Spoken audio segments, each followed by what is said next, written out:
Hello everyone, welcome back to another video. Today I'll be going over the exponent laws. There are three of them: the product rule, the quotient rule, and the power to a power rule. So these six questions go over the first two rules, and then I'll go over the third rule after I do these six questions. So to start off, we have 2 to the power of 5 times 2 to the power of 2. So the first rule is, if the bases are the same, so all of these questions have the same base, you can actually just add these exponents when you're multiplying. So this would be equal to, if the base is the same, 2 and 2 are the same, you can just keep that the same here as in your answer, and you don't have to write 2 times 2 again. Because now what you do is you just add these exponents. So what's 5 plus 2? 7. So the answer is 2 to the power of 7.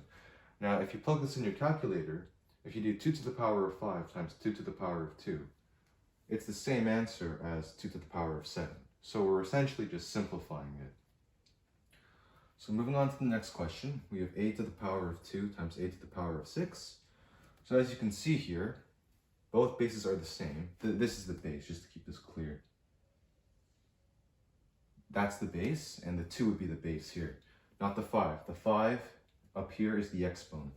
So since the bases are the same and we're multiplying, we can add the exponents.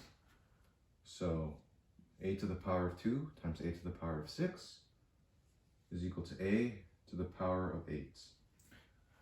All right, now final question. We have 5 times 5 to the power of 12.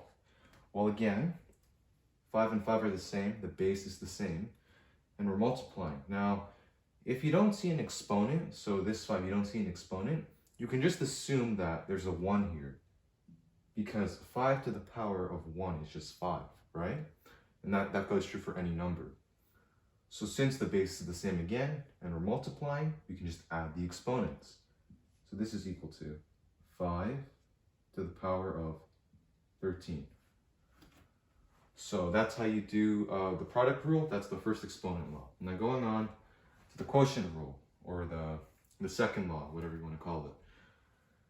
When you have the same base again, and you're dividing, you can just subtract the exponents. So 7 to the power of 9 divided by 7 to the power of 2. That's just equal to 7. What's 9 minus 2? 7. So 7 to the power of 7. And again, if you plug this into your calculator, if you do 7 to the power of 9, you divide that by 7 to the power of 2, you'll get the same answer if you do 7 to the power of 7. So another example, pretty simple, same base, division, so we just subtract the exponents, we just subtract the 15 and the 10. So that's equal to 10 to the power of 5. All right? And now, for the final question, y to the power of 12 divided by y to the power of 6. Well, again, same base, which is the y. Might be a little tricky to see here because the format's different. So y is the base. We're dividing, so we can just subtract the exponent. So this is equal to y. 12 minus 6 is equal to 6. Y to the power of 6.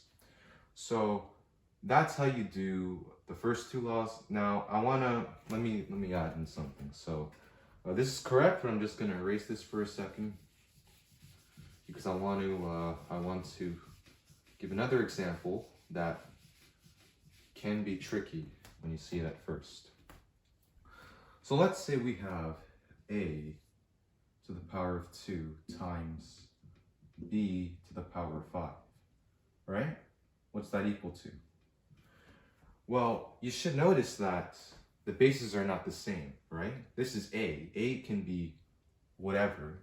Let's say a is 1, but the b means there's something else. So since the bases are not the same, you cannot add these exponents. So some of you might do this, saying ab to the power of, since you're adding these exponents, that's incorrect. You cannot do that because these bases are not the same.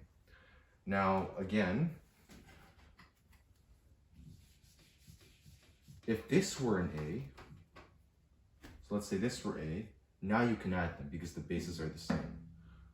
a to the power of 7 because 2 plus 5 is 7. So just wanted to make sure that you guys didn't get confused with that. The bases have to be the same.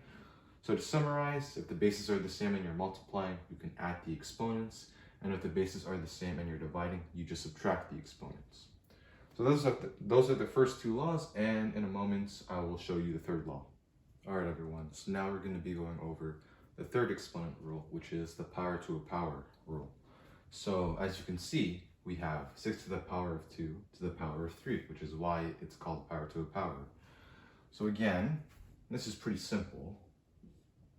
What you do here is you just keep the base the same. So 6 is the base here, so you can just write 6 here.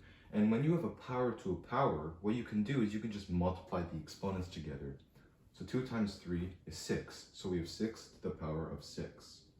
And that's your answer. So pretty simple. Go into the next example. 7 to the power of 5 to the power of 2. Well, same process. You keep the 7 the same, keep the base the same. I don't write the 7s like that all the time. And then you just multiply the exponents. So we have 5 times 2 is equal to 10. So the answer is 7 to the power of 10. Now, for this last example, little tricky, we have 3ab to the power of 7 squared. Now, the difference here is that we have 3 bases. Here we only have 1 base in each question, 6 and 7. But now the bases here are 3, a, and b. So what we have to do now is we have to distribute this 2 right here to the power of 2 to all of the terms, or all of the bases. So we have to go 2 to the b, 2 to the a, and then 2 to the 3. I don't have enough room up there. So what it looks like is, what's 3 to the power of 2? It's 9. All right?